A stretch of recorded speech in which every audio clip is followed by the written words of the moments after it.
for a few minutes on Mr. Touchette as well as Ms. Mason.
All right, good morning. I'd like to call the February 28th Board Insurance Committee meeting to order.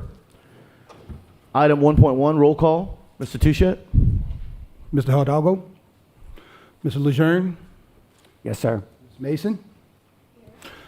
We have a quorum. Fair enough. On to the agenda. Item 2.1, discussion and or action regarding the proposed group health insurance premium increase, benefit alternatives, and cost-saving strategies for the fiscal year 24-25 budget. I'd like to call Mr. Fontaine up this time, please.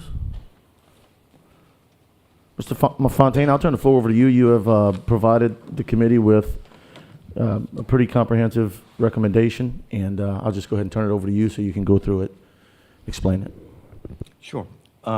We've prepared a preliminary budget utilizing the paid and projected claims, all of your paid and projected reimbursements, and factoring in all of your a little non-reoccurring claims costs there. That's on the basis of this year versus previous years, and some high-cost claimants that are no longer ongoing. The paid and projected fixed cost, Humana, the PBM are your pharmacy contractual savings and departmental expenses, came up with your total and projected plan cost, compared the funding, and then of course utilizing the projected deficit and preparing an 8% increase based on that. Now, the data that we're using for paid is through January, so the projections would be from February through the end of the fiscal year. There are also some contractual savings and benefit strategies and all that will decrease some plan cost in the next plan year, but for current deficit and the way the plan's been running, obviously we had a 30% spike in claims this year, causing the shortfall from funding, and looking at an 8% overall needed increase to mitigate the increased claims.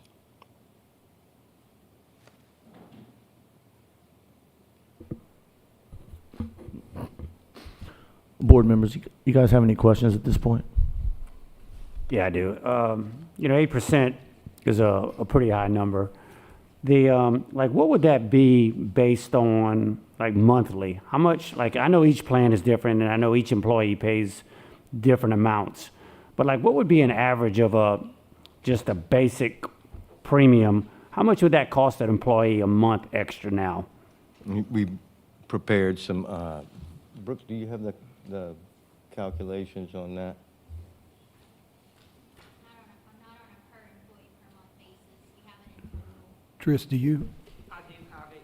Would you like Can you? to email it to y'all? Okay, just give me a Yeah. second. Make sure you come to the mic. Make sure you come to the mic, just so everybody can hear. Okay, thank you.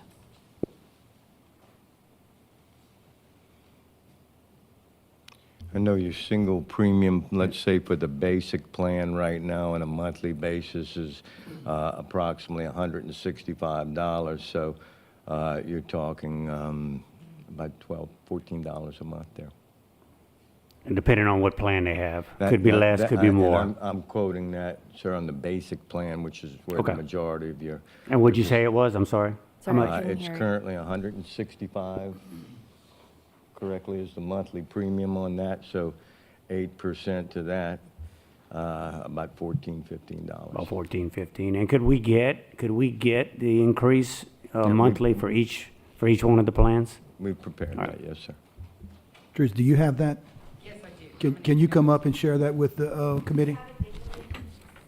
I did. But I think that we need, Email it to you and provide it to Mark. but Trish, I would like for you to come up and share that so that verbally everyone in the audience can hear that as far as the different plans are concerned. Okay.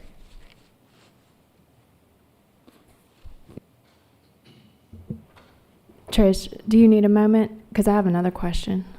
Yes, ma'am, I was just going to. Okay. And then come to the mic. Okay. Mr. Lynn, I wanted to know, when is the last time that we've had an increase? There was a 4% increase last July.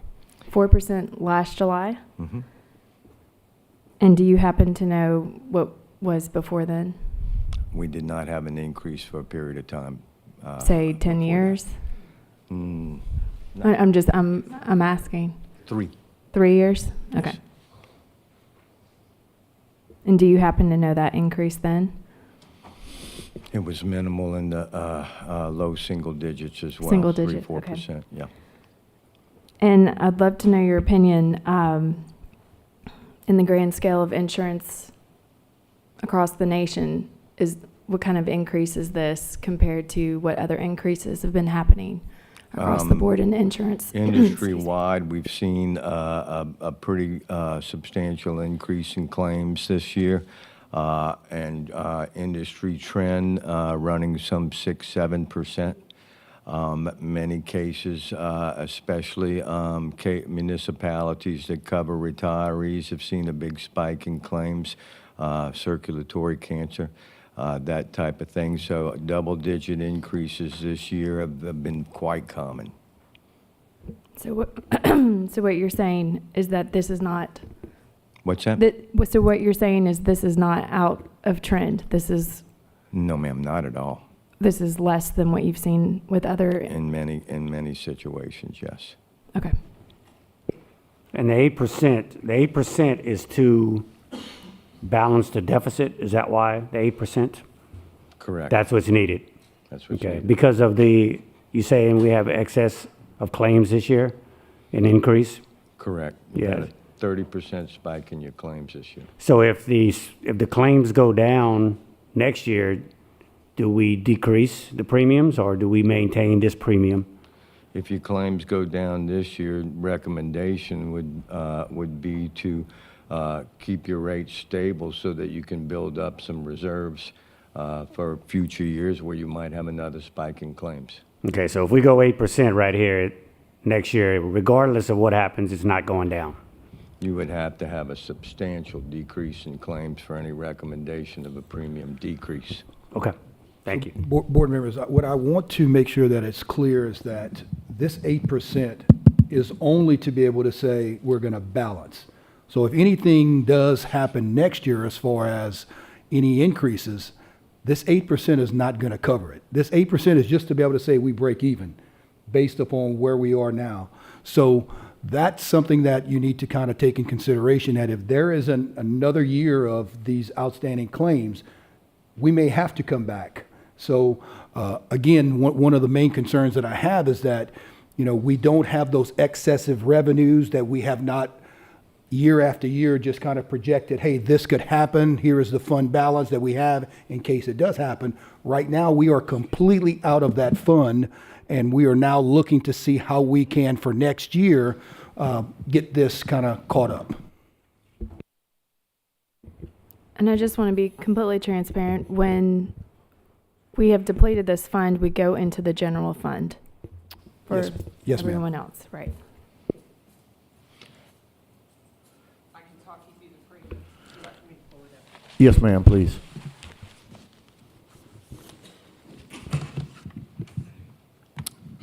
I emailed it to everybody that I saw here, so pull up your email if you don't mind.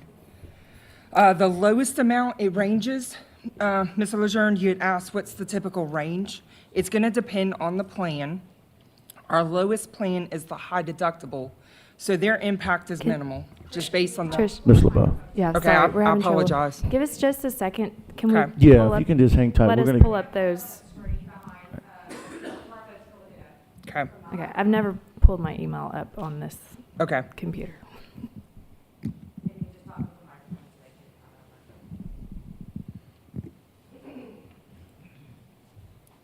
Does that work? Okay.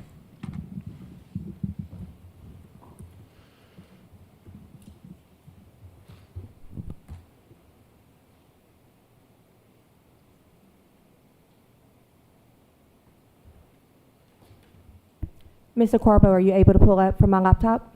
I'm having trouble pulling it up. Give me one Try sec. from here.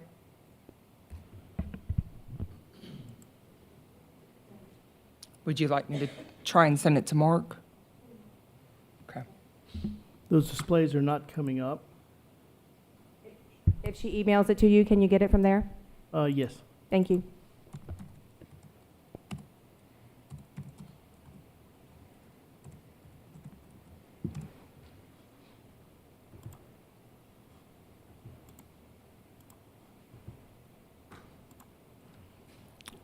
Mr. Carbo, I sent it to you.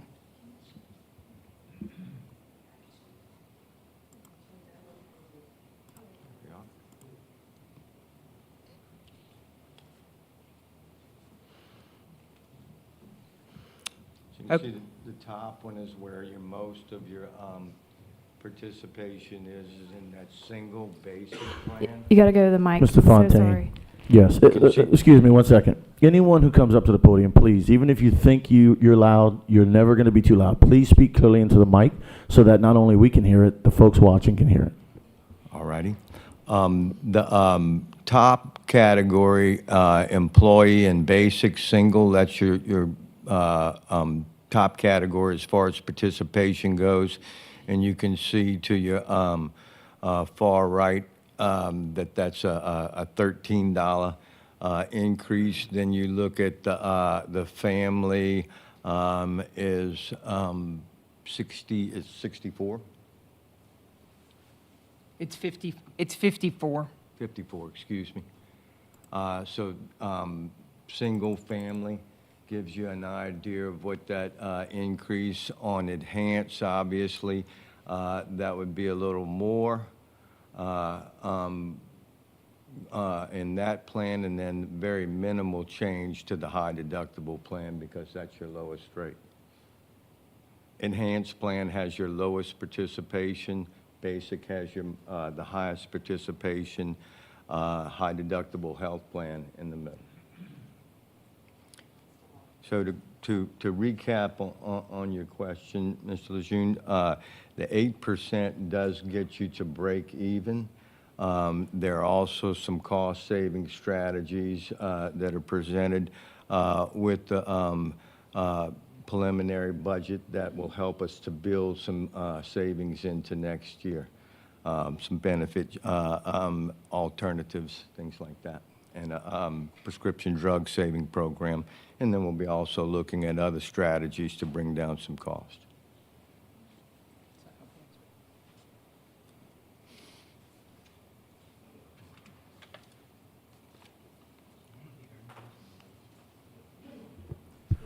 So the increases range from $8 to the highest, it looks like $95. That would be on the family for the enhanced plan, correct? Family enhanced plan. Mr. Fontaine, please talk into the mics. I want to make sure So everyone hears. that would, the highest would be on the enhanced plan. Yes, sir.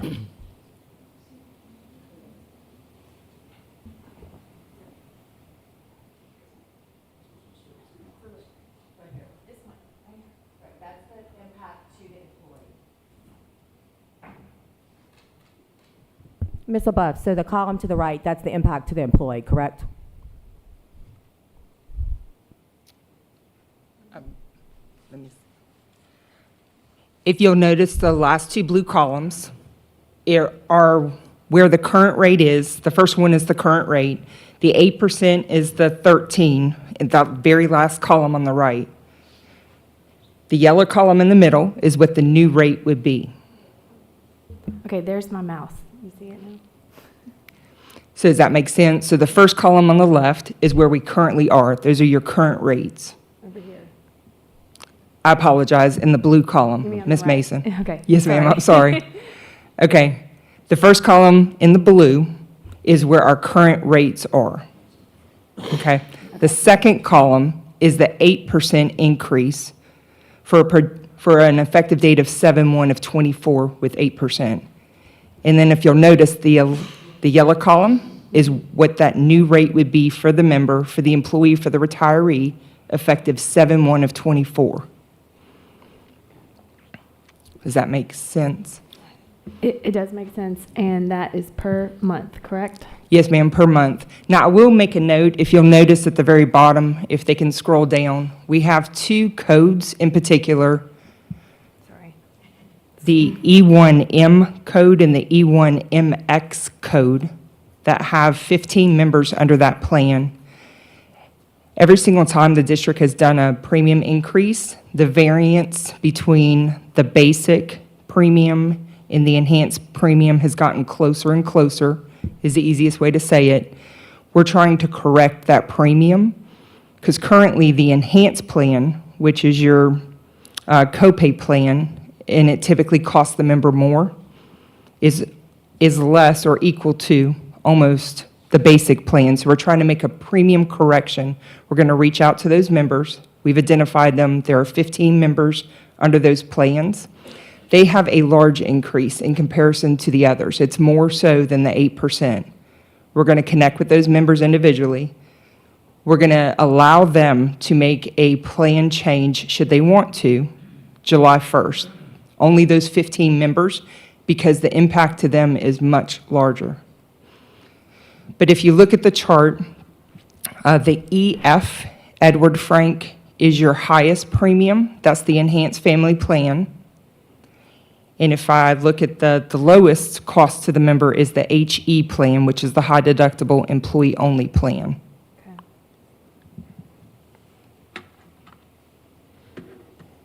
A majority, like Mr. Fontaine mentioned, a majority of our members are under the basic plan. The next is the high deductible. The last is the enhanced plan. We have approximately 800 members under that plan, about 3,200 under the basic, and approximately 1,400 under the high deductible. So on this sheet, the basic plan with the family has an increase of $64 a month. And the high deductible plan with the family, it appears has an increase of $19 a month. Is that accurate? It's a 5-4, Mr. Hidalgo. So they have it looks like a 6, I apologize, but it's a 5. It's a 5-4 for the basic family. And then yes, the high deductible family would increase from $235 currently to $254 for a $19 increase. You're correct.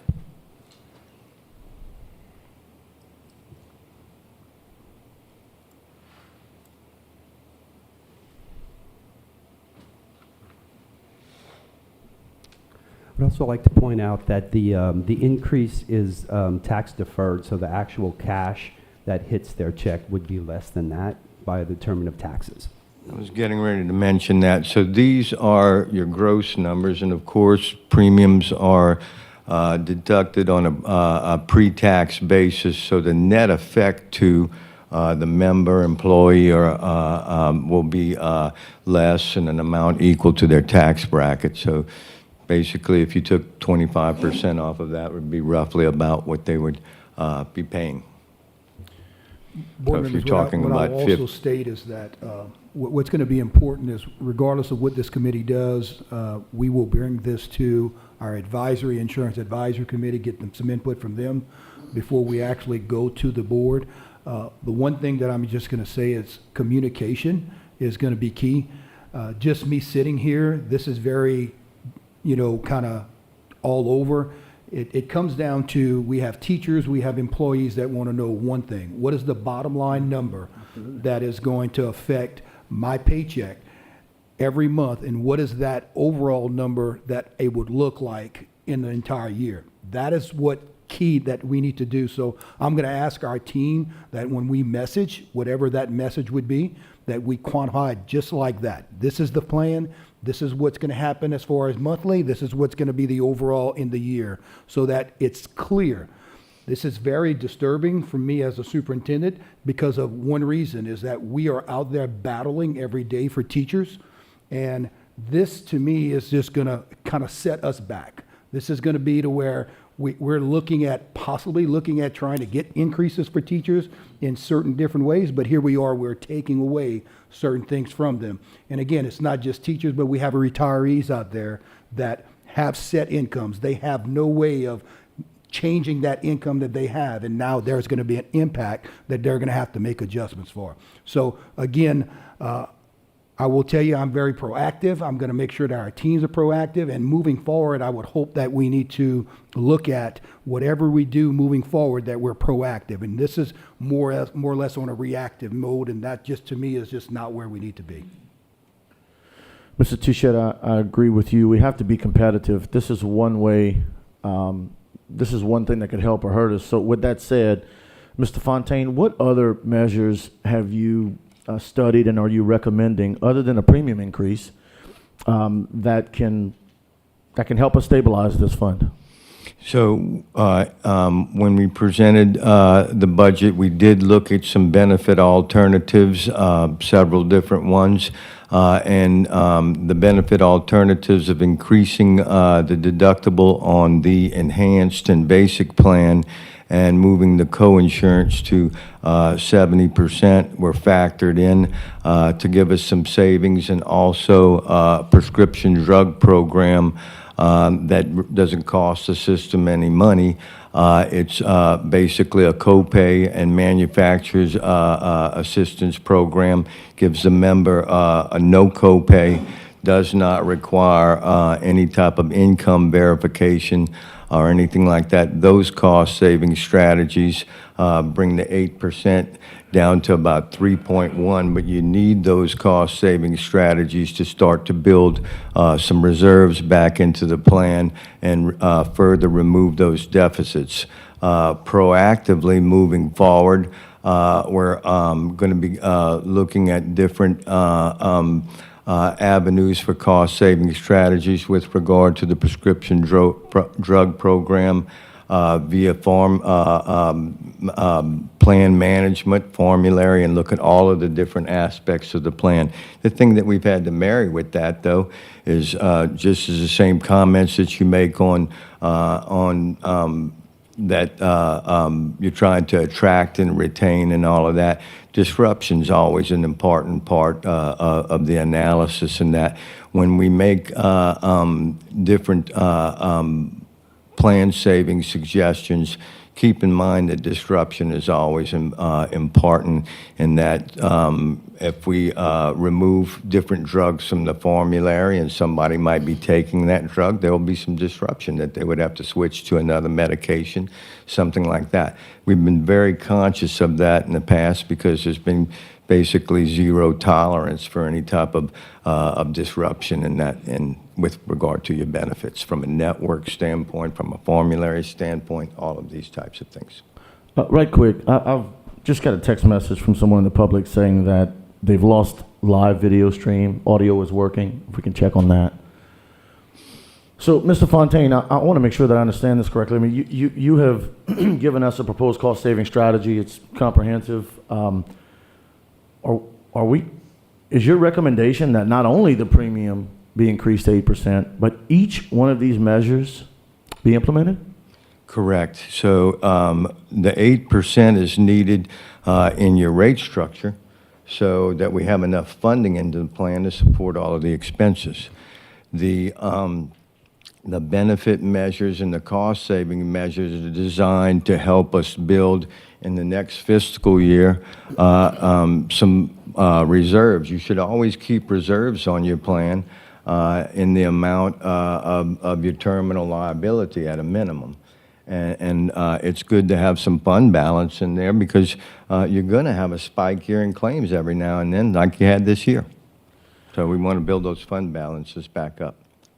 Well, members, it's our job to be transparent, so I think we have to go through each one of these recommendations one at a time. So we've covered the 8% increase, and at any time, if there is a question about the premium increase, please feel free to chime in. But in the meantime, I'm going to ask Mr. Fontaine to go down the list to the next item. All right.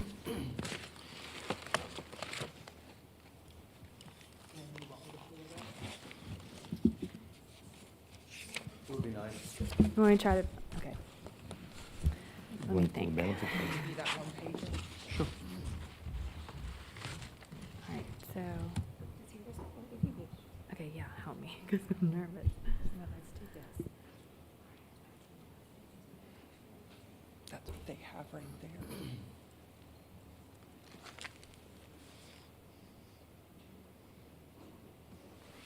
So from a benefit standpoint, the strategy there is to increase the basic plan deductible. Mr. Fontaine, hold for a second, okay? Just hold tight. They're trying to pull it up. Want to make sure that everyone in the audience is looking at it. It's executive. Okay, but we're going to pull it up.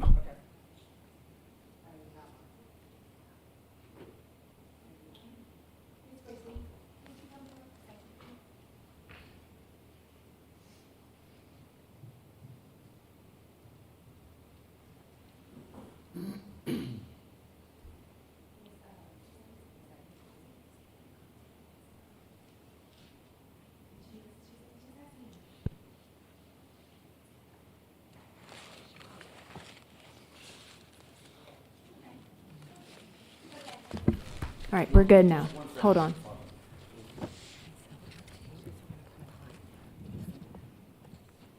There we go.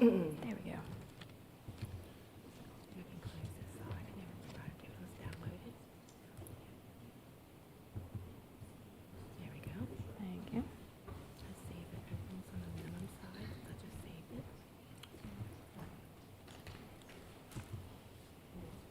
That way you should feel the page. There you go. Thank you. Like this is your job. I have many. I like to All right, I think everyone can see it now. So you see the deductible changes there, basic plan, proposed change there is to go from 950 to 1,200, increasing the deductible, and then, of course, the family from 2,400 to 3,600. Annual savings on that, 577,000. And then on the enhanced plan, same type of increase, 800 to 1,100. And increasing the family from 2,850 to 33. Savings on that, 242,000 on an annual basis. Those plan changes we studied, not only did we get actuarial numbers from Blue Cross on the value of that benefit change, we also studied, and time after time when we look at the reporting, and we've discussed this, you have to take into account that the vast majority of your claims in the plan, probably, not probably, some 85% of the claims are driven by about 15% of your membership. So these types of plan changes don't affect the majority of your membership, but at the same time give us some cost savings. These cost savings will be utilized to build that fund balance back up. The co-insurance right under that, taking the plan from 80% co-insurance to 70% co-insurance, very little effect on membership from the same strategy, actuarial figures used there. And of course, you can see the annual savings at 903 on the basic plan, 268,478 on the enhanced plan. all of these, and then, of course, the high deductible plan with some savings as well. So those benefit changes provided additional monies that'll help us build our balance back up. Mr. Fontaine, if I could slip in.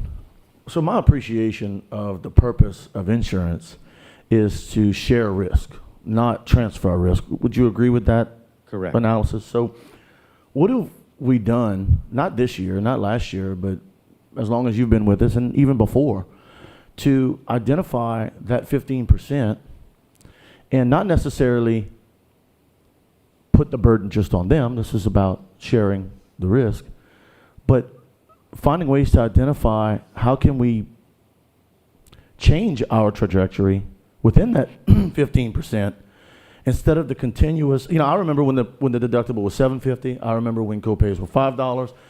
I remember when premiums for the family were, with one employee, were in the $320 range. That wasn't too long ago.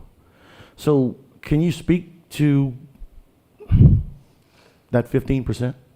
Sure. So to maximize all of the cost savings in the plan, you look at network discounts. You're currently with Blue Cross, and your discounts are running some 67, 68% off of billed charges. We maximize the rebates, discounts in your drug program to make certain that a lot of these high-cost claimants are on the prescription drug side. You have claimants that are $60,000, $70,000, $80,000 a month in prescription drug spend. We do everything we can to maximize the savings, rebates, all of that coming back to the plan. You also have a mature wellness program that you've been running for quite some time, so that early detection on things that we can mitigate high-cost claimants. Post-pandemic, you had a significant, and not just you, most groups have. Yours probably more predominant than others. You had a massive spike in cancer claims, massive spike this year in circulatory claims, which was not ordinary. Given all of those things, the tools the industry provides are to make sure that the care is at the lowest cost, make sure that the prescription drugs are right for the treatment and at their lowest cost, and maximize all of the money coming back to the plan.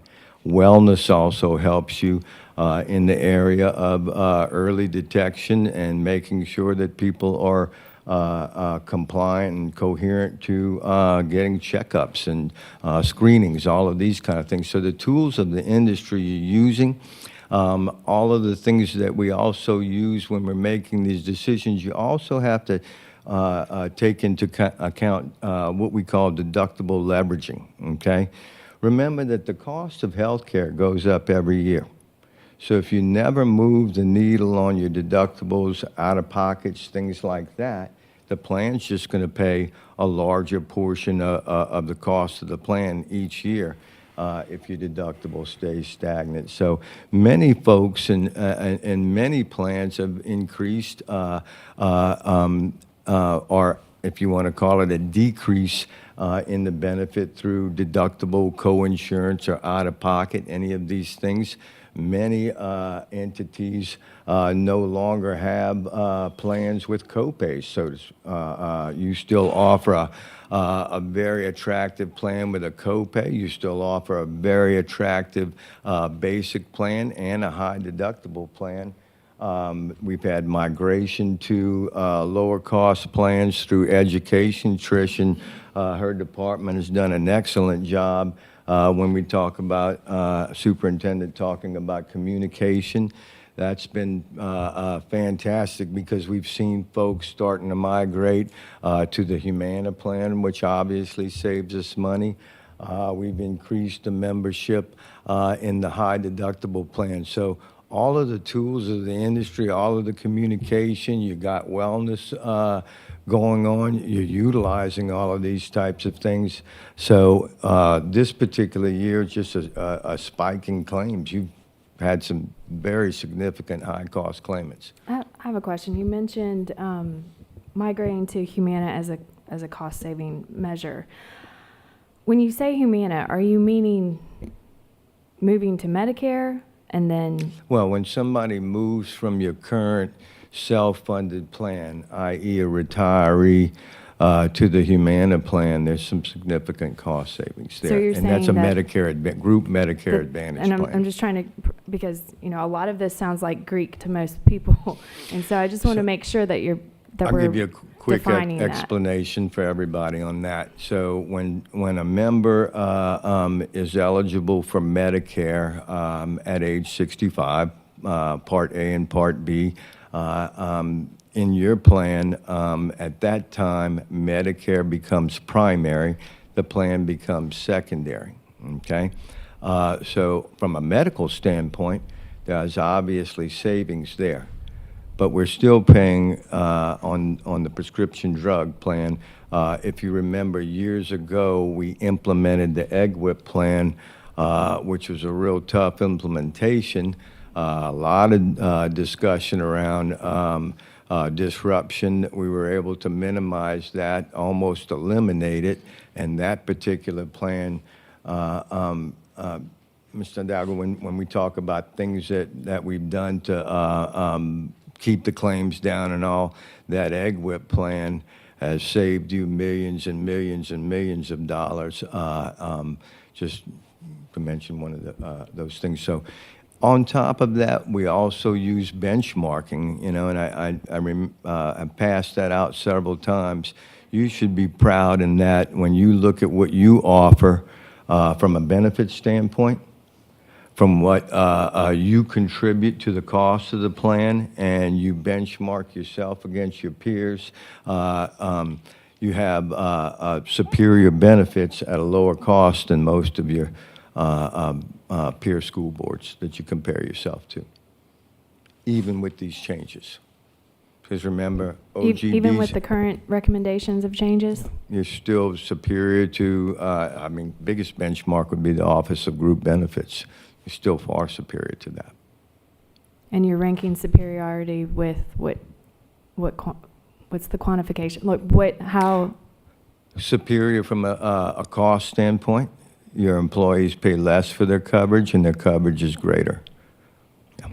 Better coverage at a lower cost. Yeah, when was the last time that we raised the deductible? Like, what year was that? 3 years ago? 22? I believe, if my memory serves me correct, it would have been in July 1, 2022, because it was couldn't wait till the January. It was a fiscal, am I correct, Ms. LaBeouf? It was a fiscal decision, not a calendar decision. So it was the impact, I think, of July 22. Okay. And these four proposals are bulked together. Do they have to be bulked together? Do we have to vote as a one on this to make a recommendation, or can we make a recommendation on each one separately? My appreciation is you could split it up, but Mr. Lejeune, not excited to tell you. I mean, if you make any changes to this, it directly impacts, trying to balance this fund. Okay, I get it. I understand. I have a question. Who, is it, Trish, is it your department that put together these numbers? Is it Lynn? Is it Matt Dugas? I just want to provide transparency of who came up with these numbers, who did the math on this very complex proposal. The recommendations that you see on the chart are recommended by HUB.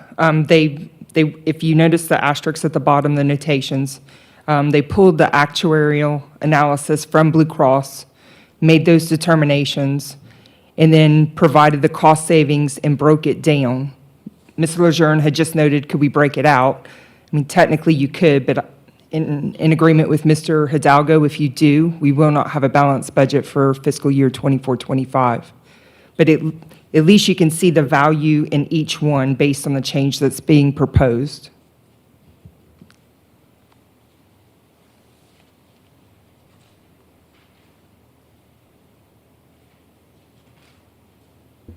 So to be painfully clear, if we do not do all of these, we will be in the red going into our general fund, correct? Matt, would you mind Yes, chiming in, please? If we come up with a budget that's deficit, we'll have to budget a corresponding transfer from the general fund to make it balanced. We can't adopt a budget that is, we can adopt a negative budget, but it can't be negative in excess of fund balance. And in this situation, it would appear that fund balance would be exhausted if not negative.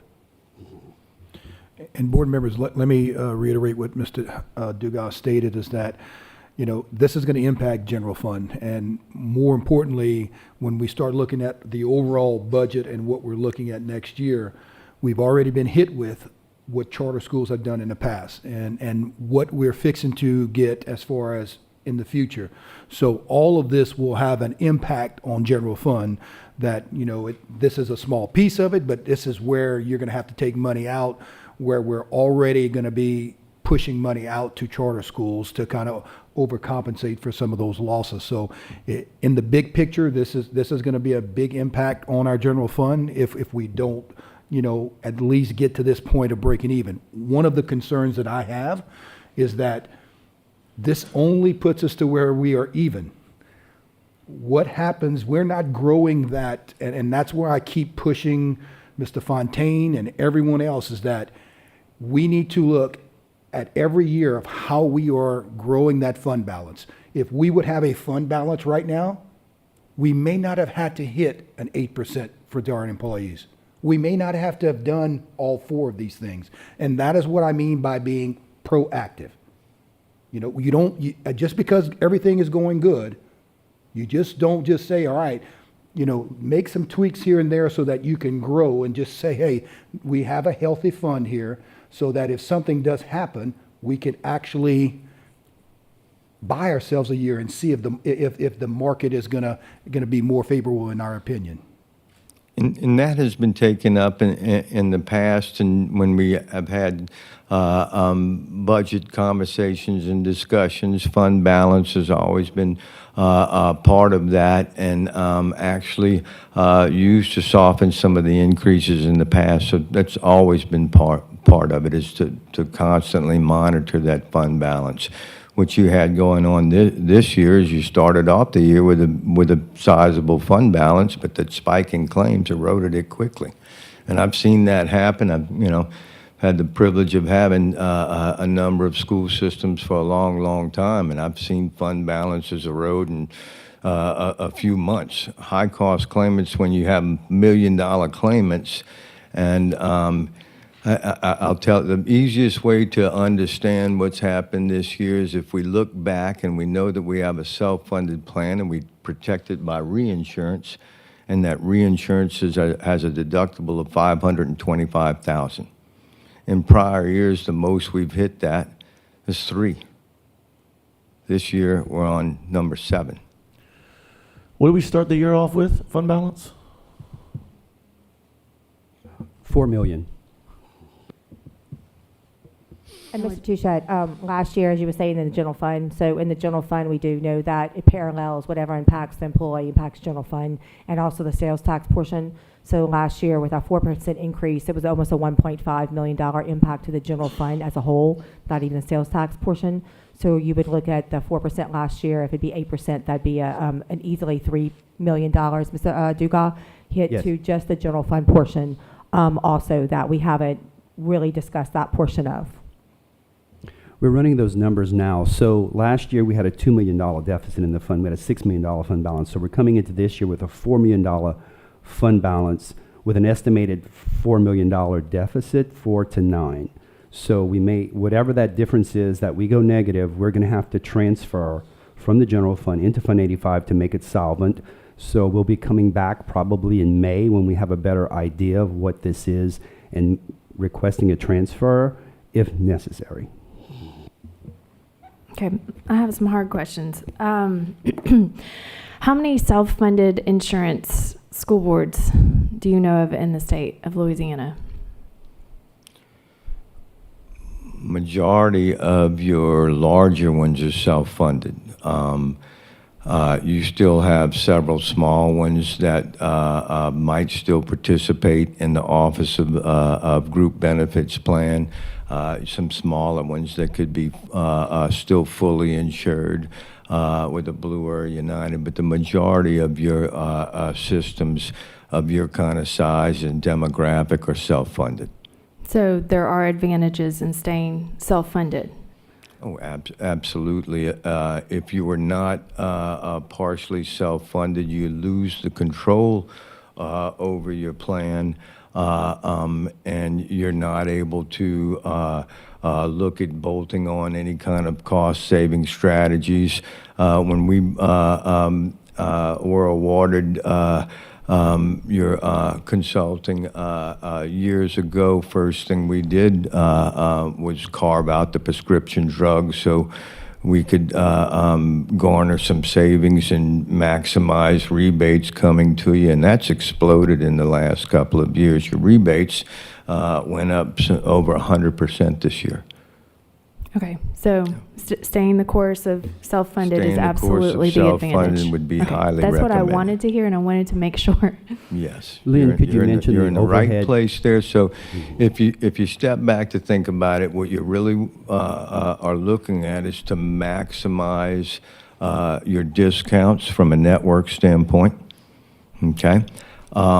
Next step to a Blue Cross or United, because they're pretty much on par from a discount standpoint, would be what the industry calls reference-based pricing, and to work out some deals like that. We've had conversations on that.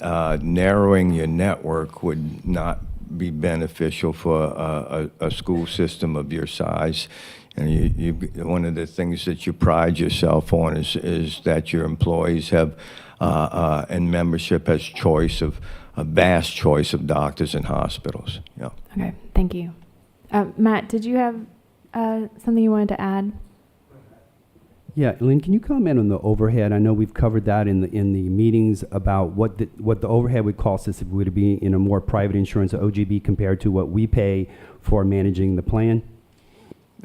Matt, you bring up a real good point, and this is part of the answer to your question. So in a self-funded plan, or in any health plan, there's basically the same components. You have administrative costs, you have to have a network, and all of the different components. That's what we call fixed cost, and your reinsurance is part of that fixed cost as well. You run your plans very, very, very lean in that your overhead in your plan is far, far less than if you were to be fully insured, and the fixed cost involved in that. You're under 10%. You're running your plan more efficiently than Medicaid or Medicare. Okay, thank you. Okay, members. This item isn't on the agenda as an action item. If we're going to take action on it, we probably need to do so because that opens up discussion for the public as well. So, we need to get moving. So the recommendation is that the committee propose an increase to group health insurance premiums, benefit alternatives, and cost-saving strategies for the fiscal year 24-25 budget to the full board for approval. Any one of you want to make a motion? I'd like to make a motion to accept the recommendations. I second it. All right. Motion by Ms. Mason, second by Mr. Lejeune. Any public comment? Ms. Mounts, welcome. If you don't mind, please speak loudly into the mic. I will try. I will try. No, I'm good. Can you take it? I just have one question. I didn't hear what the total, and maybe Matt's the right person to ask this. With all the proposed cost savings and the 8% increase, what is the total amount of revenue we would have in the fund balance to start? I believe the proposals break even, so we wouldn't have anything in the fund balance, basically. I think the proposal of 8%, correct me if I'm wrong, Trish, brings in about 4.5 million? That's correct. but I thought I understood Lynn to say that the cost savings, which I just added it up and I couldn't see it closely, I think it was about $1 million. Sorry, I'm trying to highlight it so we can see it. better. So the cost savings projection is 2 million. He said that would go towards building the fund balance. So is the excess from the cost savings going to be what you're considering? I Or believe you're the co- saying that plus the 8%? Yes. That is break If even. I understand correctly, then that is correct, that we need everything just to break even. Thank you. The entire package goes together to meet the budget. Any other public comment? And I think, Mr. Lejeune, that was kind of toward your question. This could be broken up, but if it did get broken up, it would not balance the fund with the budget. Are there any other member comments or questions? Mr. Touchette? Mr. Hidalgo, what I will be doing is we'll be having an advisory meeting. I do want to hear from our retirees and our active employees on just this. I know that there will be recommended action, but I do want to make sure that we get input from them also before anything is actually brought to the full board, because again, this is impacting them. This is something of which I will tell you that I'm glad that we pointed out these different measures. It's not just 8%. It is, you have fund, you have deductibles that are going to change. There's going to be impact of people's livelihood that we just need to be very transparent about that. I want to make sure that if there is any other ideas out there, that we're being very open to those, because again, more eyes on this, more thoughts on this is just going to kind of help us to be better. You have a and date Mr. on, you have a date on this? The date for the next The advisory? next advisory committee is on March 12th at 3 o'clock. We've already sent out, Ms. LaBeouf sent out the request for agenda items. And Mr. Touchette, I just wanted to point out, through this plan that was presented, we knew that it would hit employees. And it was a twofold to where it didn't hit all at once. It hit the premium, and then it hit the co-insurance and the deductibles in the January. So instead of tying them both hitting in the same month in the fiscal year, they would be spread out over the 6 months. So just to let you know, they weren't both a hit at the same time. I have a comment. Okay. I wanted to kind of recap what Jeremy said. Insurance is a shared risk, and we are self-funded. And I hope that our education to our employees, our retirees, everyone realizes this is a team effort here. So I hope the education can be, if you can get on generic drugs, please do it. If you can go to Medicare and use this as a supplement, please do it. Go, maximize your benefits, but also with a cost-conscious mind, because going into the general fund is not good for anyone on our insurance or our community. So, it's impacting, it's a domino effect, so. Don't want to beat the dead horse, but this is a prime example of making a tough decision. This is not easy. This is impacting. It's not just from a recruitment standpoint. This is directly impacting families, people who live in our communities. It's insurance. We know it goes up every year, but I don't know, man. I just feel like we have a portion of this process, this plan is upside down. I hope we can. Mr. Touchette, as you said, be way more proactive as opposed to just waiting to see what happens. I know we can't predict the future. We don't get to decide when folks get sick. But this is a tough one, and this is not going to be. It's just not going to be well received, even though it's necessary. Any other comments? I think the 8%, if it's broken down monthly, I think it'll be better received than just an 8% across, that they don't know exactly how much it's going to cost. I think if you roll that out to them and they can see exactly what the impact is, for some people it's not a whole lot, others, yeah, it's a little bit more. But I think if you're a little bit more open with them about that, that it'll be better received than just a blanket, we're raising you 8%. And Mr. Luzerne- Touchette, what has been the process typically rolling out information to our employees, to the members of the plan when a change is made? Well, first of all, I think, again, it's just as you said, how are you going to communicate this? And again, you can look at all these numbers and get very confused. Is what impact will this have on the employee? And as Ms. Gardner stated, this impact will happen at different times. So all of this communication, to me, needs to be something that needs to be given to you guys. I think that we need to bring it to our advisory so that they see it.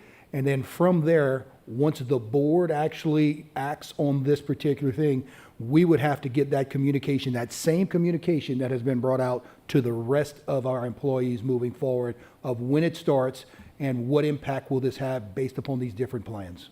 And Mr. Touchette, we did that last year with the 4% increase. We were well prepared. And so when the board took action of that, with that portion, when it was discussed through the budget process, we were ready and we had all the premiums ready and sent out to all members the next day with when it was going to be impacted. So we will be ready again if it moves forward. I think it's also important to, I know we kind of went through it quickly, but Len did say that, we're not as bad as the national trend or other parts of the state. So I think that it's important to let our employees know and our retirees know that, we're actually not recommending a double-digit increase. And, just comparing this increase, so we're not operating in a vacuum. I mean, nobody likes this to happen. No one. But it seems like we have no choice at this point. We have to do something.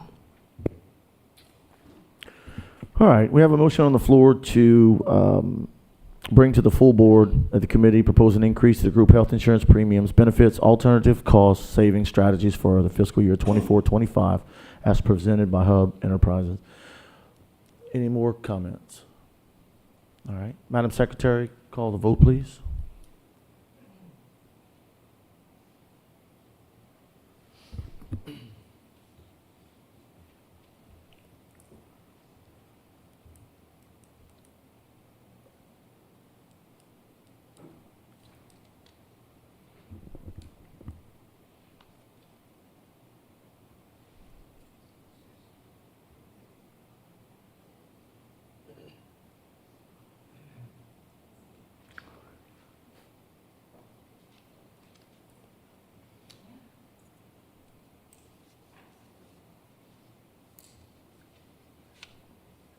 Three for, none against.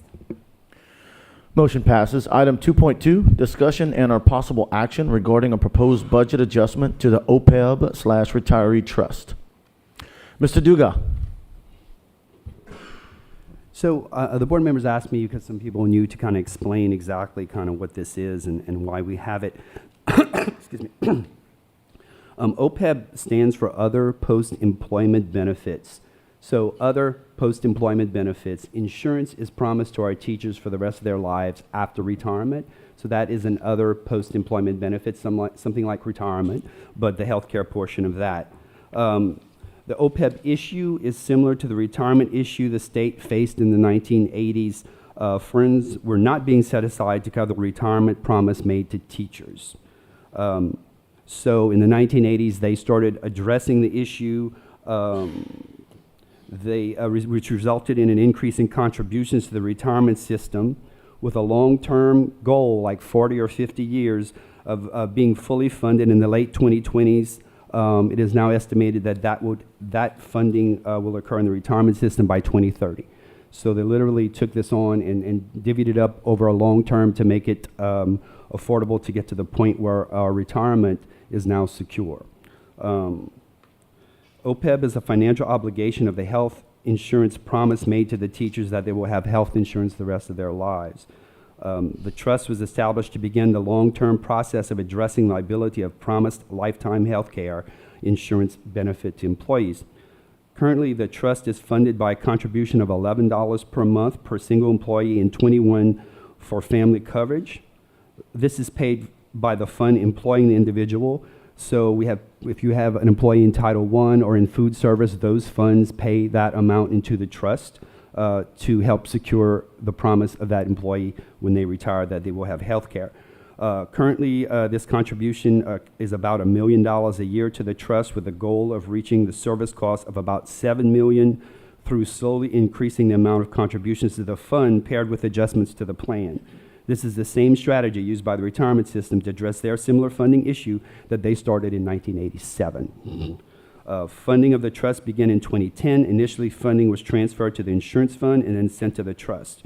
In 2015 to 2020, $400,000 was budgeted annually in the insurance fund that was sent to the trust. In addition, general fund sent various annual transfers totaling $2.7 million directly to the trust. As of January 2023, the balance of the trust is $20,077,000. When LPS established the trust, there were 2 other OPEB trusts in the state. Currently, there are 7 OPEB trusts, with the majority being school districts, including Jefferson Parish Schools, Bienville Parish Schools, DeSoto Parish Schools, Caddo Parish Schools, St. Charles Parish, and the City of Covington, with many more on the way. The establishment of the funding of the trust not only helps fund a promise made to employees, it helps the LPS's bond rating, which is currently the highest in the state, at AA+. Moody's comments, and this is from from Wall Street when we had a review of our bond rating. It says LPS's elevated leverage position is driven by long-term liabilities associated with retirees, but balanced by prudent management practices to offset future growth of unfunded liabilities, including the creation and ongoing funding of the district's OPEB trust. This is from Moody's in their rating acknowledgement of what they sent us. Factors leading into the upgrade. Normally when you have a rating, they give you factors that could increase your rating or decrease your rating. In the increased section is a reduction in long-term liabilities and fixed costs, including the OPEB liability. So that's basically a little highlight of why we have the OPEB trust and what came out of it at this point. So Mr. Dugas, just to be clear and transparent, what impact does this have to the general fund, along with if there's any impact to the employee in addition to what we've already asked? This has no impact to the employee. To the general fund, it is $2 per employee for a single, and $3 for a family plan. And that would hit not only the general fund, but it'd be spread amongst all the funds. We have quite a few employees in the food service department. Title I has quite a few employees, so that's shared by all those different funds. So to be clear, there's no impact to the employees. Correct. And this is just going to be impacting what we would actually put aside, along with how it would be spread out. Right, and this came in because the auditors are starting to question the viability of this health insurance fund. And part of that is the OPEB, and we have made a promise to start addressing it. Now, we can address it very slowly, which is the plan. This is a 16% increase, but it's because it's such a small amount, but we can say to the rating agencies and we can say to the auditors, we're doing a 16% increase to the OPEB contribution, which I think is enough to buy us some more time before they try to come after this fund as being not feasible. And then if the fund becomes unfeasible, they're going to force it into the general fund. Right now, it's in a standalone fund, and that creates transparency and also creates the ability to accumulate a fund balance. If you put it in the general fund, any fund balance left over will automatically be assumed into the general fund. So by having an OPEB trust is the reason we've been able to justify holding it in an internal service fund. And I don't want to get too accounting geeky here, but basically that allows us to have the fund separately audited and accountability like it's its own business rather than a part of the general fund, which I think is really good to the public for transparency and running this fund like a business, which I think is kind of where we are in the shared risk, as you mentioned. Mr. Dugas, and of course members of the committee, I'm of the belief that the OPEB trust, much like the unnamed special tax that was passed in 2002, has been used unfortunately, as a political football in the school system for a long time. What I take away from your presentation, Mr. Dugas, more than a rating, a bond rating, which is important, is, and the words you used, a promise to our employees, rather a promise to our retirees, because our employees are, still paying into the system. But this is a promise to our retirees. And you likened it to retirement. And that's exactly what it should be likened to. If we don't fund this properly, look where we are today. Look what we just did today. We increased premiums. Well, we didn't, but arguably the board is going to vote on increasing premiums by 8% and reducing benefit. And we've done this many times, at least during my tenure since 2015. It's disheartening. We know it's necessary. But why do we want this to be a necessary evil we face in 20 years instead of taking care of it now? So I've always been in support of this fund. I understand the impact it has on our system. We could take that $1 million and we can put it in the insurance fund, and we can reduce the employees' premium. Instead of going up 8%, maybe we go up 7.5%. Okay, I didn't do the numbers, but I think if you do the numbers, it would make sense. I think the minimal impact it will have out of their pockets today is no comparison to the impact it's going to have in 10, 20, 30 years from now. So, I can't wait till the day we stop using this trust as a political football and we fund it properly, not just for a rating, but for our future retirees. Matt, I wanted to ask, the auditors are saying that the insurance fund that we have, that we use to pay all of our insurance claims, they're saying that it wouldn't be, you said it wouldn't be feasible? It's not financially supporting itself. It's been losing money, and our fund balance is going to be down to zero if we show a deficit this year. Plus, that OPEB liability is a liability of the fund, and it's a $400 million liability at this point. So that kind of drives in that direction, and that's okay as long as we have a plan to address it. This has been very progressive on the part of this board and this financial administration. We have become a model that the other school districts have taken over and putting it as part of the premium, because in that the cost sharing is not only the general fund, but it's all the funds that employ it. And we checked with the federal government to make sure that we could fund this, and they said as long as you're doing it across the board, it's an absolutely chargeable expense. So we're spreading the risk and sharing the risk amongst all the funds. And it seems to be a model the state is adopting to go forward in how to fund their OPEB trust in the future. I can tell you I talked to another district who just went through a bond rating, and they said that was a huge question, and they had no answer. We have an answer, and that's a big part of the pie that makes our bond rating. It's certainly not the only thing, but it's certainly a plus, as Moody says, and as we hear feedback from every time we have a bond rating and we call Wall Street. I know, Hannah, you were there at the last bond rating, and we talked about this with the bond attorneys, and we had one of the best bond sales in the ever. history. Top 4 in history. Top 4 in his 30-year employment history in terms of how much we sold those bonds for. And that was the big bond issue to build Lafayette High. So that was quite a big issue. We saved millions. And I think this part of this is just good financial planning. Not only say I agree, as a future retiree that it's the right thing to do. It's the right thing to do for the new teachers that are starting. You can't really address people that are retired now, because if this would have been done 30 years ago, we wouldn't be sitting where we are.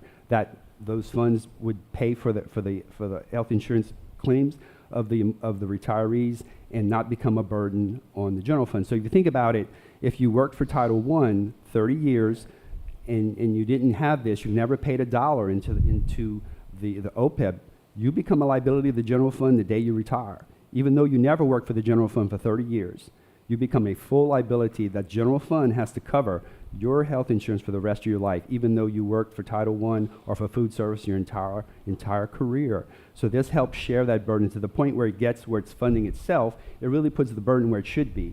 If you're a Title I employee, you should pay for all the promises made to that employee, like you pay insurance, like you pay anything else that is a cost to employee. The fund covers it.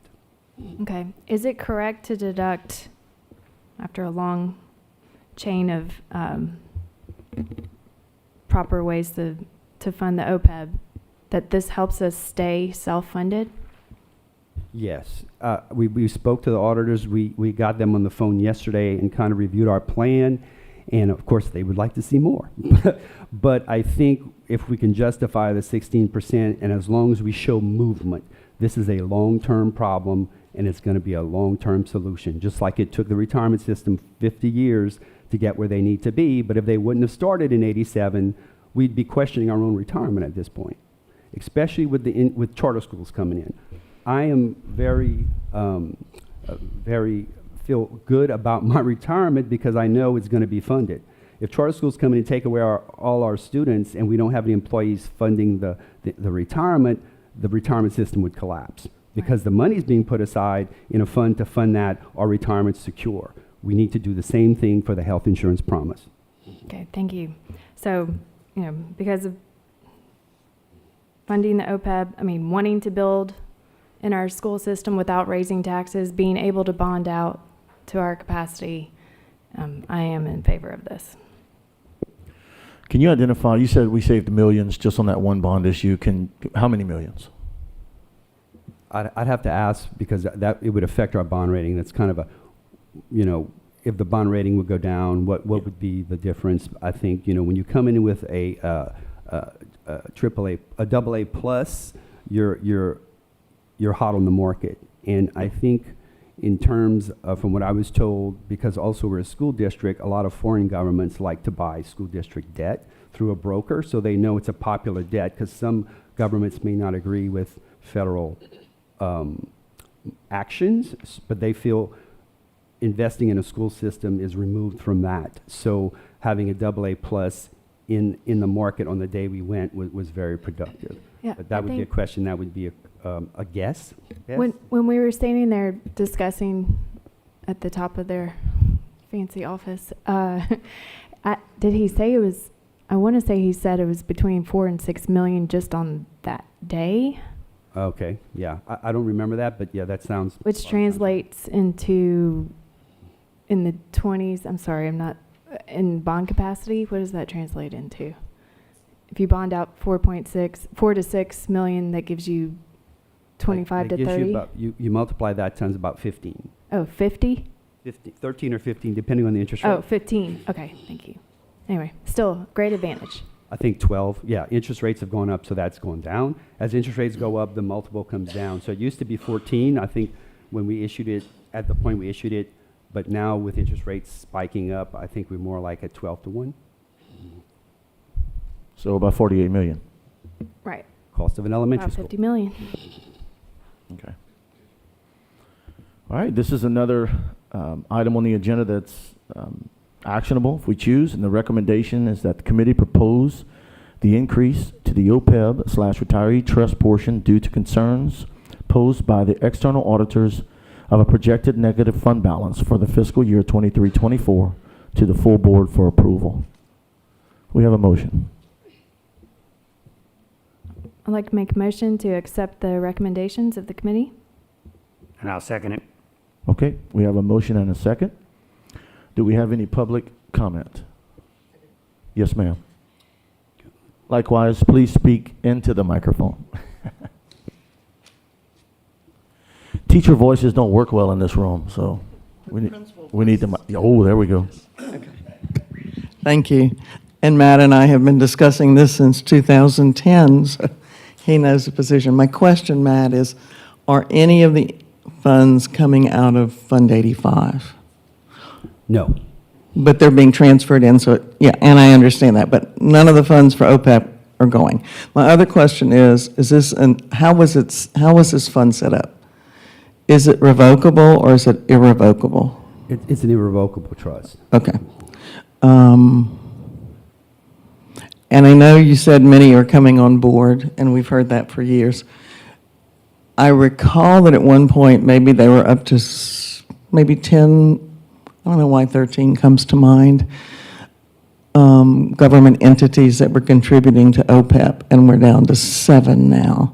No, it was never that many. We're Okay. up from 3 Okay. to 7. And I know that most systems, particularly in the deficit year, do not contribute because of other priorities. But anyway, I just wanted to make sure it wasn't coming out of Fund 85. Thank you. No, it's not.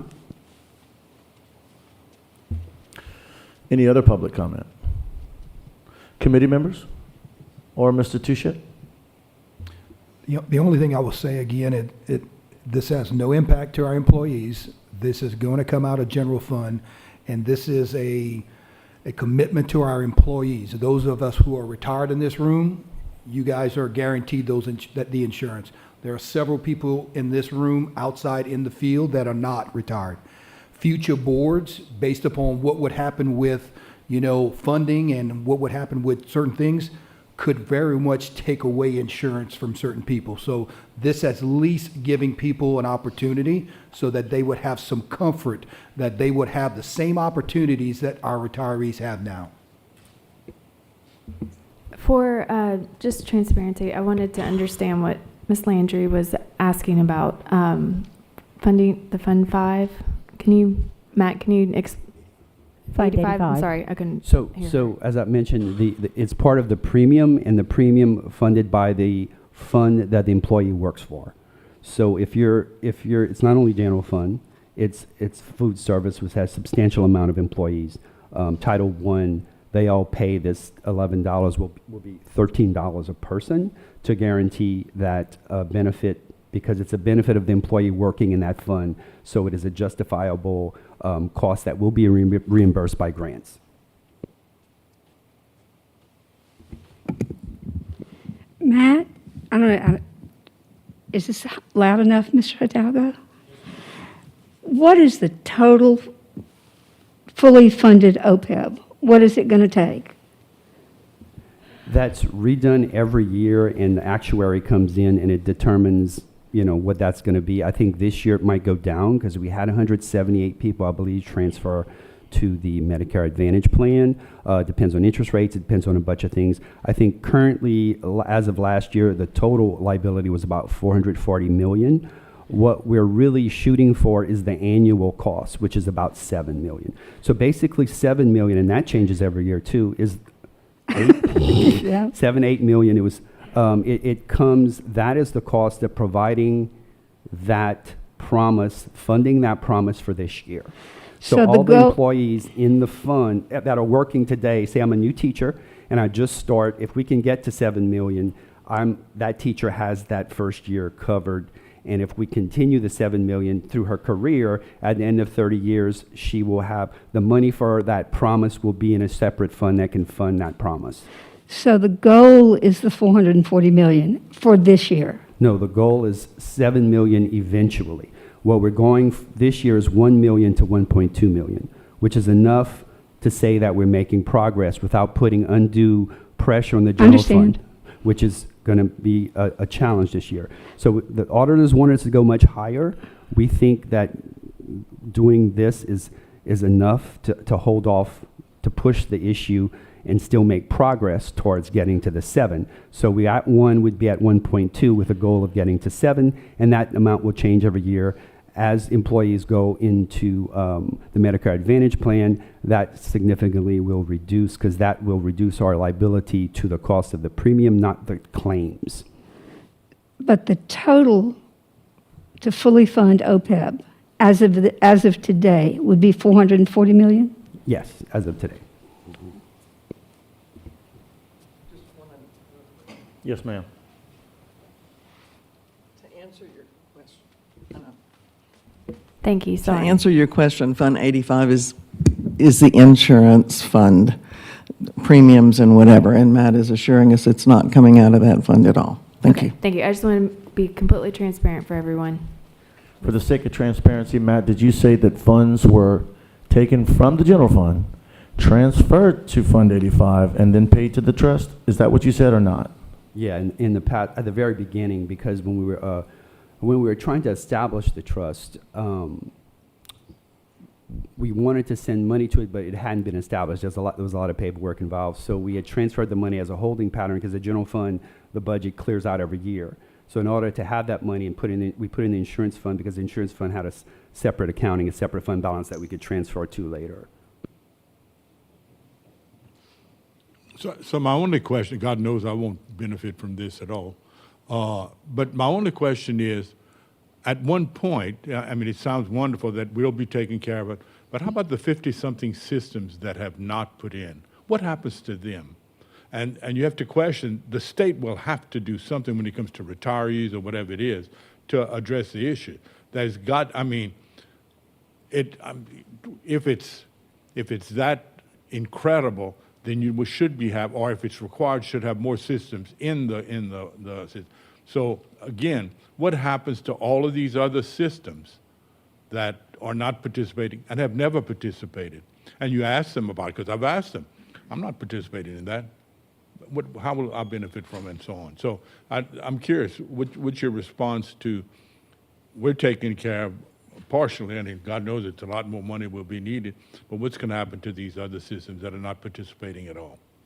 They're going to have a huge liability that the financial community is really, really pushing to bring this to light. They keep changing the accounting rules to make this more and more of an issue. They will suffer drops in their bond rating. They will have to cut the fund. It's just like anything else. If you don't prepare for something and it hits you, it's going to be very negative, and it's going to hit you all at once, kind of like, the insurance fund. If we wait and wait and wait, then it hits you all at once. That's going to be a problem they're going to have that we won't have. But obviously, it hasn't made a big impact on this system because it's been in effect, for 15 years or so? And obviously, it has not moved too much because you have some that have never participated and will and won't. Yeah, I don't work for those systems. I work for this system, and that's my recommendation. What's that? I said, I don't work for those systems. I work for this system, and that's my recommendation for various reasons. But Matt, common sense will tell you something will have to be. Yeah, I don't know what the state's going to do. I believe, hopefully, in 2030, when our retirement system is fully funded, and we believe that rate will drop from 26% to maybe 5 or 6%, that would provide a budget opportunity to maybe fund this even more. If the state doesn't absorb that, and politically, what will happen is to be determined. But I think that presents an opportunity in the future to address the second long-term problem after we've addressed the first long-term problem. I would just like to say, Lafayette Parish School System is, like a star in the whole state system. I mean, we're not comparing ourselves to these smaller or less financially well-planned systems. So I'm happy to remain the star of the state when it comes to our bond ratings. I mean, we're building unlike other places. I mean, we're growing. We have to have the capacity to keep building without raising taxes. Certainly what other systems do, that they do well, we want to replicate. But I think that we have been a model system on so many different levels. And I think that this fund has not done much for this system simply because it hasn't been properly funded. Other systems don't participate in this program for one reason only. It's not because they don't want to give benefit to their employees in the future. It's because they don't want to fund it. Well, I don't want to fund it either. I'd rather put it toward building a school or reducing premiums. But it doesn't make sense, and it's not right for the future employees. And I'll tell you this, I don't know what the future holds in the insurance industry, but I'd rather find out what it holds with the OPEB trust than to find out what it holds without the OPEB trust. Do we have any other committee member comments or Mr. Touchet? Hearing none, Madam Secretary, please call the vote.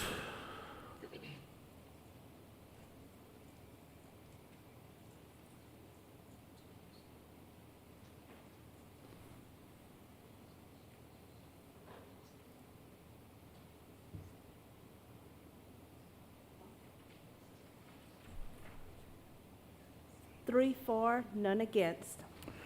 Motion carries. Item 2.3, discussion and/or action regarding Hub International contract terms. Mr. Fontaine, I know I have a couple of questions for you, very basic questions that you could probably answer if you don't mind stepping up to the mic. So it appears, if I'm correct, that you started doing business with the Lafayette Parish School Board in 2016? Correct.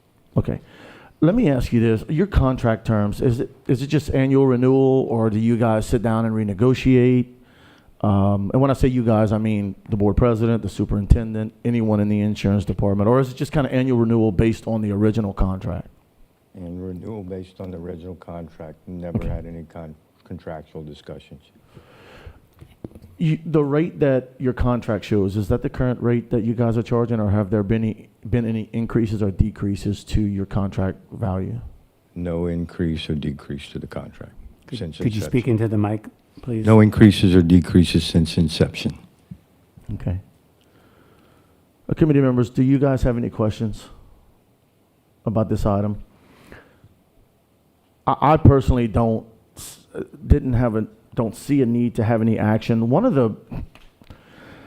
Fontaine, I guess one of the concerns that I have, and I want your feedback on this. I need you to give me some feedback, not just, yes or no, is to the extent that we've been able to in the past when I was on the board, and for example, we had a voluntary benefits organization that came in, provided voluntary benefits to our employees, and all of their employees were non-commissioned, salary-only employees. One of the biggest values in that, as you could probably imagine, is that if I'm non-commissioned and I'm selling products, providing products, it makes it a little bit easier for me to be a little more transparent or potentially honest than if I'm receiving a commission. Because if I'm commission-based employee, my job is to sell the highest rated product to make as much money as I can. Now, am I saying everyone does that? No. Am I saying a lot of people do that? Yes. In your contract years ago when it was signed, it stated, I have it here, I want to read it verbatim because I need your feedback on this. It states that in consideration of the consulting services, no advisor employee assigned to work on the school system's business shall receive any portion of a vendor's override payment. If any is received, the advisor will disclose to the school board annually, et cetera, et cetera, et cetera. Now, override would certainly mean rebates, commissions, et cetera.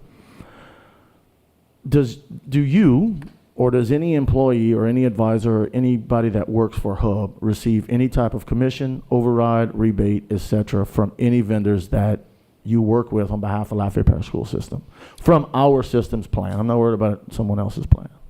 There is some revenue that comes from Humana, which when we were originally awarded your business was discovered. That revenue has been paid to whoever your consultant was since inception of that Humana plan. We immediately asked Humana to remove it. It does not affect the cost of that premium whatsoever. Does not cost the system anything.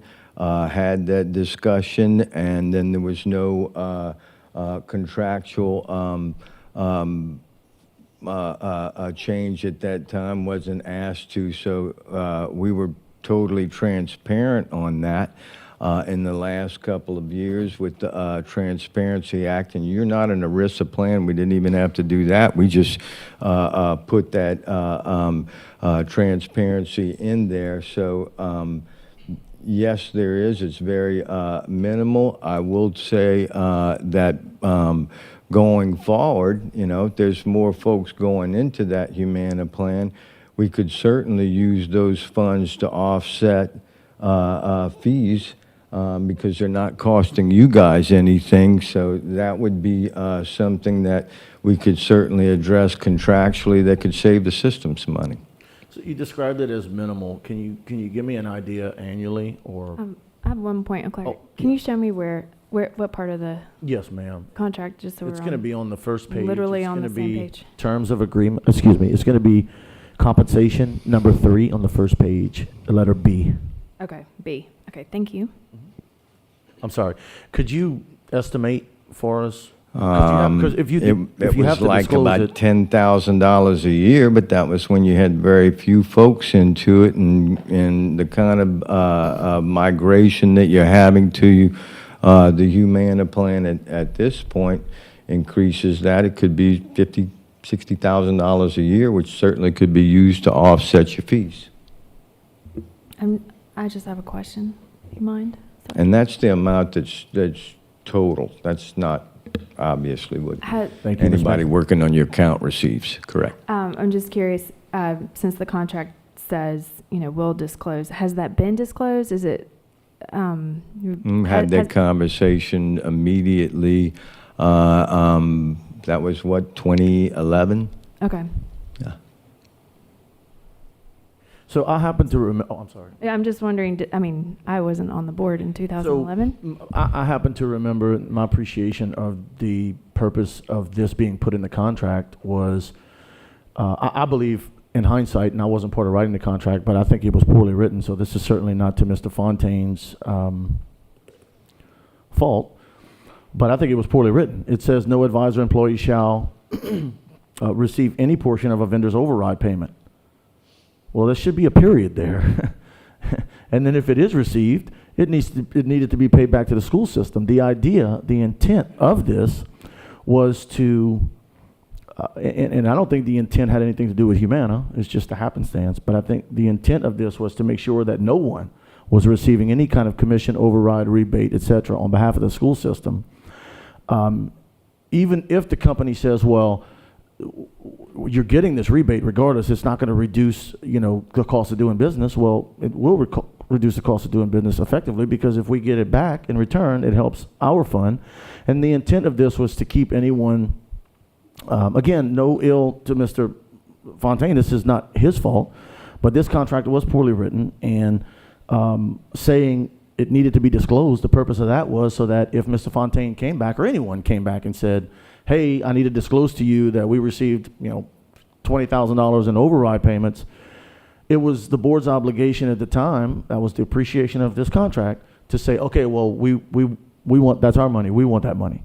And this, I say it's poorly written because now there's no oversight from my perspective. This is not Mr. Fontaine's issue. So that's my concern, Ms. Mason, with the wording, and I didn't just pull this out of the sky. This is, oddly enough, comes from former board member and, someone who actually was part of writing the contract. So I don't want to call it a concern, but I don't know what else to call it. It's my opinion that maybe we should revisit the terms, and we're not attorneys, so I think that legal should take a look and sit down and negotiate, so everyone is following the same page. Agreed. I think that's the long and short of it. So Trish, what is the time of which you think this renewal needs to, it's supposedly every year, it's been happening. When do you feel as though the right time is it that we can actually act on what these recommendations are? So, Ms. Mason, I'd like to just address your comment. We have had attorney review the contract. They have looked at it. They have noted that, let me make sure I get the terminology correct, there was no technical breach in contract. However, there appears to be a conflict of interest, in that the attorney did recommend that we go back to the contract, redefine those terms, and clarify any ambiguity within the contract. If I'm saying this correct, please correct me if I'm wrong. March is typically when this contract renews, which we're literally on the cusp of March. But we can certainly come back to the table and take a look at everything. Okay, so what's the next step? Is that within this committee? Is this within legal? How does this work? My thought would be is we double back to the attorney. We have them take a look at the current contract. We contact HUB, and we renegotiate and redefine those terms. That way there is clarity within the contract. Mr. Hidalgo did note poorly written contract, no fault of. So I'd say we get back to the drawing board, and then everybody's on the same page. I'll just also further note, with regard to some of your comments, we started receiving The CAA notices, which gives us information on compensation about 2 years ago when that act was passed. Mr. Fontaine was correct. They're not required to disclose it because we're not ERISA. They are trying to be transparent. Within that disclosure, it notes Humana and it also notes Blue Cross. There's Blue Cross, a percentage, and a stop loss that perhaps we can have further discussions on. But there's additional compensation. They name what it is, they name a percentage, and they also designate what that compensation means. They define it within that CAA reporting that HUB discloses. I'd say we just keep that into consideration if we're going to rewrite the terms based on what those disclosures are already coming through from HUB on an annual disclosure would be my suggestion. Okay, so If it's okay, Ms. Mason, I will follow up with the superintendent and with Ms. Tricia and get back with you if that's okay. yeah, that's fine. I'd love to be at the discussion as well. Absolutely. And it is dated March 7th, but I mean, Mr. Fontaine, if you could just by a nod, I mean, even if this goes past March 7th, I mean, you and your organization are willing to entertain our conversations. Absolutely. Okay, thank you. Okay. Our last item is 2.4, staff recommendation regarding the Employee Assistance Program, change in vendor. Ms. LaBeouf? Well, good morning, everyone. Last item. So let me just give you a brief recap of what the EAP is. It's essentially our free counseling service that the district pays for. Free in the terms, let me restate that, free for our members, not free for the district. The district does pay a cost for it. We currently have an EAP with BHS. That contract is coming up for renewal on 6/30 of '24. If we are going to change vendors, then we have to take action 90 days prior with regard to a written notification to BHS. So our current EAP has been in existence for several years.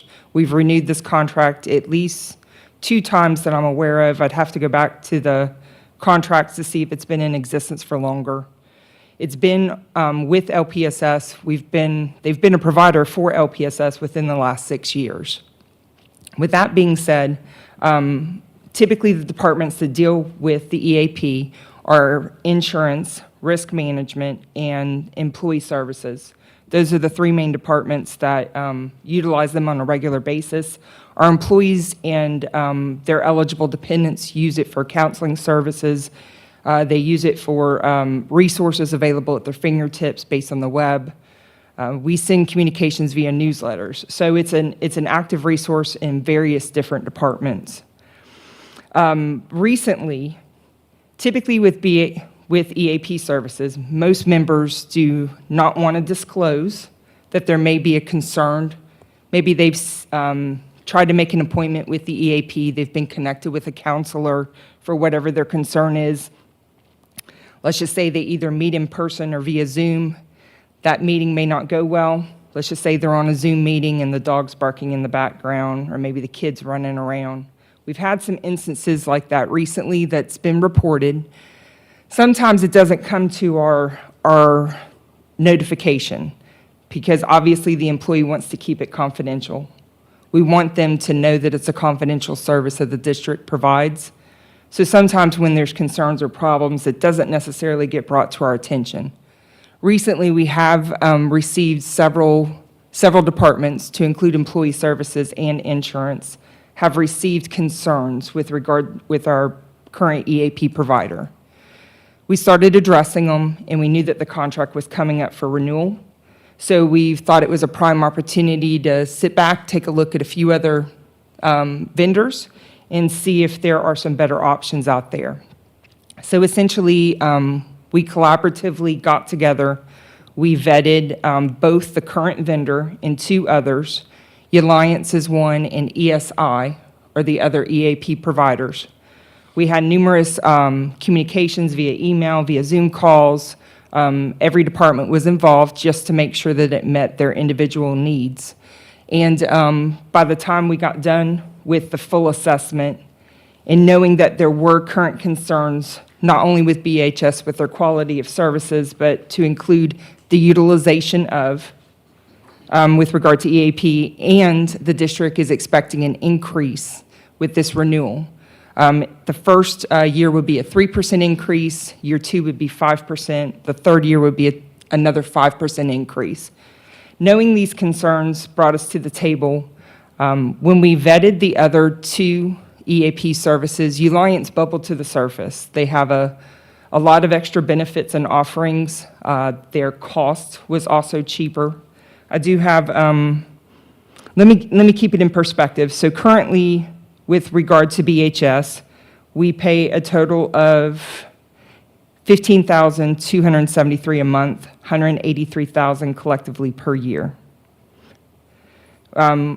Roughly, that's based on 4,200 members that utilize the plan. The 3% increase would increase it $16,000 for the first year per month, $17,000 per month for the next year, and then a total of $18,000 for the third year. Total of, by the time we're said and done, $212,000. In perspective, with it currently being $183,000. Alliance, let me go back to Alliance and just note some of the benefits that they're offering. I'm going to call them value-added benefits to include counseling, counseling services where there is a master-level technician, educated technician that answers the telephone every single time a member calls through. Alliance has over 37 providers in the Lafayette area. The key with Alliance, which I believe would be a wonderful piece with our self-funded health plan, is the fact that they offer unlimited sessions. If you remember from the beginning when I spoke about BHS, I noted that BHS only allows the member 6 sessions per concern. So let's just say I'm having a coworker problem. That would be 1 concern, total of 6 sessions, maybe a marriage concern, another 6 sessions. With Alliance, this would be unlimited for our members. So A, they're going to connect with somebody, they're going to stay with that person, and they're going to get a resolution. 2, it's going to help the district because the fact that it's unlimited, that will likely reduce our behavioral health claims that we have coming through our self-funded health plan. An added plus for that too. The third positive with it is our costs would reduce if we transition to Alliance. A total annual cost to the district of $99,000 in comparison to $183,000 currently with BHS. I believe the thing that drove it home for all of us was not only the fact that they offered all these value-added services to our members, to include education to both new hire, our wellness events that we offer on a regular basis. They're available for staff. They meet the needs of risk management with regard to SAP. They offer free counseling sessions for a 30-minute counseling session with regard to legal as well. But the thing that drove it home was the 120-day performance guarantee. So let's just say we do decide to move to Alliance. There is a guarantee there that if they are not doing what they are proposing within that changeover, then we can come back to the table and we can renegotiate that contract or perhaps cancel that contract. So based on everybody, we had a conversation in a meeting last week. All the departments did. We analyzed the pluses and minuses based on a change with regard to EAP, and each one of the departments recommended a move to Alliance with regard to EAP services.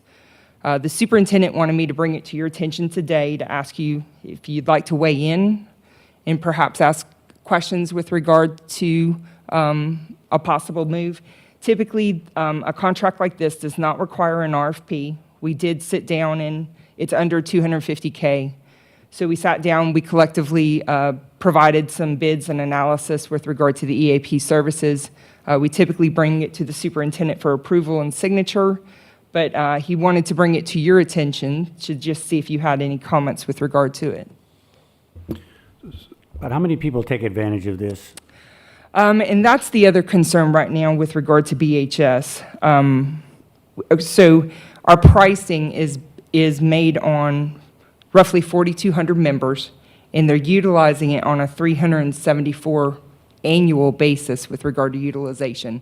So utilization is not being met either, and we are paying the high cost of it. When that was one of our concerns, we obviously addressed quality assurance with the Alliance when we were asking questions. We were asking that of each of the possible vendor changes. But that was definitely one of them. We wanted to make sure that they had a robust marketing program. That way we made members aware. These are conversations that we have with employees on a regular basis. We do it through our newsletter. I do it through New Hire. I make sure that members know that we have an EAP service.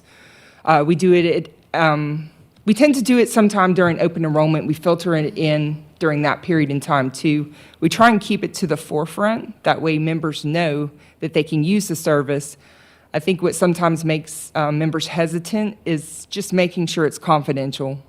It is through your employer. We try and stress that piece that the statement that I like to make is we pay for the service. I don't know who uses it. We definitely want you and your family members to utilize that service. But utilization's not currently being met either, and that was a concern of ours. To include employee services had that concern as well. Do you have to be on the insurance for the parish to utilize this, or is this open to any employee? So it is solely for active members. Currently with BHS, they allow retirees 18 months post-retirement. That offering is not available through Alliance. However, Alliance said that they would certainly help a member if they were transitioning from active to retirement at the end and needed assistance. Ms. LaBeouf, but this is not only for our actives, but it could be for an active child or an active spouse also, correct? Yes, it's anybody who's living in the household. So let's just say I've got grandma living with me in my house. She is available to use the EAP services too.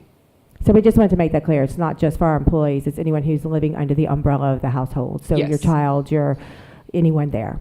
Exactly. So board members, let me kind of sum it up. First of all, this did not have to come to you, but again, when we see that we're making decisions in reference to impacting people out there in the field and retirees, we want to be very transparent. When Trish brought this to my attention and said that this is a cost savings, that we would not have to, because of this increase that we're using this other company, that this would be a cost savings, and it would also be more services than we're receiving.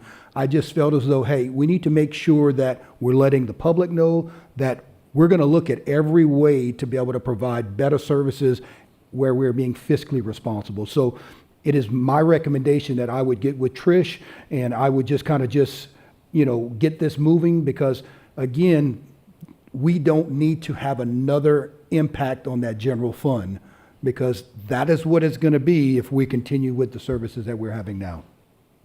And Mr. Touchette, while our numbers are definitely not where they need to be, I do want to say that we do above national. Our company does use, our organization does send more employees than the national level of services that seek employee services, these services, even though it's not where we want it to be, and we do believe we can grow it. We do meet the national standard. And we'll look at ways of which we can kind of communicate it out. And I think it starts with our advisory and getting their ideas on what we can do to kind of communicate to both retirees and active to make sure that they're getting the word out and they're able to utilize these services when needed. I mean, it looks like a great thing. You're going from 15,000 a month to 7,000 or 8,000 a month. I'm most encouraged by the fact that they're offering additional services. It appears as though their quality of service is going to be better. They have, I'm not going to say higher standards, but their standards are spelled out based on specifics within the plan. And knowing BHS and the concerns that we currently have with them, it makes me leery to stay under that umbrella, even if the costs were not increasing, just because of the concerns that we have. Right, and I do like how you pointed out you have a 120-day performance Yes, ma'am. trial period. So. The unlimited piece sold us. I'm hopeful. I did pull claims and billing with regard to Blue Cross and mental health, just to get an idea of where we are currently.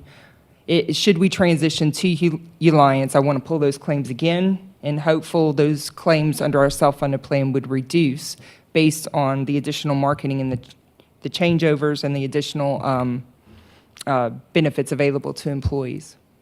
And when will the transition take place? It would take place on July 1st. We'd ensure, again, that communication piece, making sure everyone's aware of those transitions. Any members who are currently in the midst of counseling with BHS, I have asked additional questions of Alliance. Would that be a concern? How could we work it through to make sure that those members know that they're not going to have to stop those counseling services? We want them to continue. We'll transition them to the new provider and give them additional assistance. Thank you for your work on this. Oh, you're welcome, Thank sir. you. It was a And your collaborative team. effort. I was very excited to work with and acknowledge the needs from employee services, the needs from risk management. We all came together collaboratively, and it all worked out great. We were able to come back to the table and then make that recommendation that we all felt comfortable with. So that was the great piece with it. Thank you. Mr. Touchette, anything to add? No, sir. All right, that being the last item, this meeting is adjourned.